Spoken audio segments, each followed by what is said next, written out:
Special haleem. ఇప్పుడు మనకి ఏమేమి కావాలో అవి తీసుకుందాం. బ్రోకెన్ వీట్, పెసరపప్పు,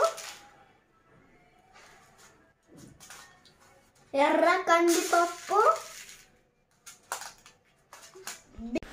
బాస్మతి రైస్, శనగపప్పు, ఇవన్నీ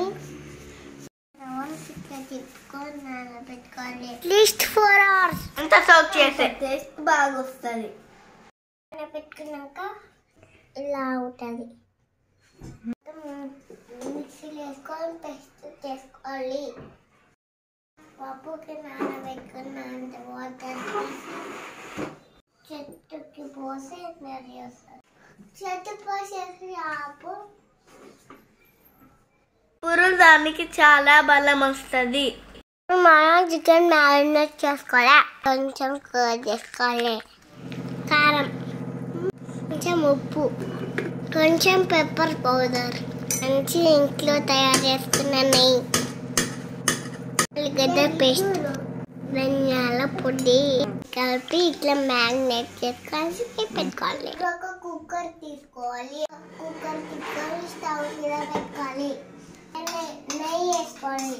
ఇవన్నీ తీసుకొని వేయాలి.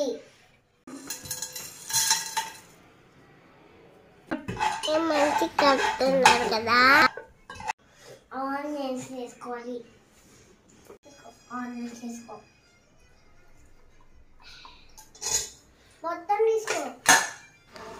కళ్ళు మండుతున్నా కొంచెం బ్రౌన్ అయ్యాక బతికిన చికెన్ వేయాలి. కొంచెం సేపు కలుపుకోండి.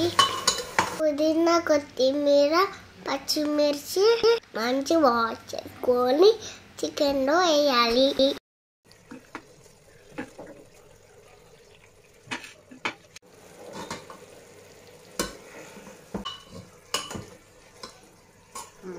వాటర్ యాడ్ చేసుకోండి. వేసి 5 minutes వేయండి. వేరే ప్యాన్ తీసుకొని మళ్ళీ వేరే కాల్చండి. ఇలా పప్పులు అన్నీ ఇలాగైతే మనం ప్యాన్లో పోసుకోవాలి.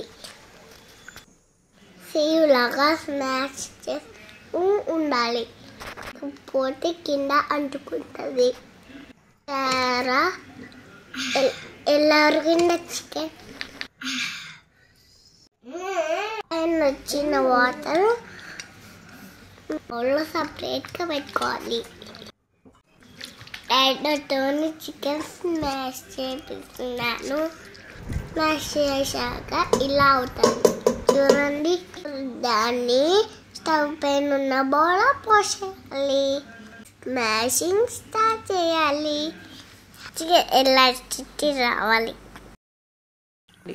ఇలా మధ్యలో స్మాష్ చేస్తూ ఉండాలి. ఇప్పుడు దీంట్లో ఫ్రైడ్ ఆనియన్స్ వేయాలి. మళ్ళీ స్మాష్ చేయాలి. అదే పైన హలీంని బౌల్లో తీసుకోవాలి. ముందు పక్కన పెట్టుకున్న వాటర్ పైన వేయాలి.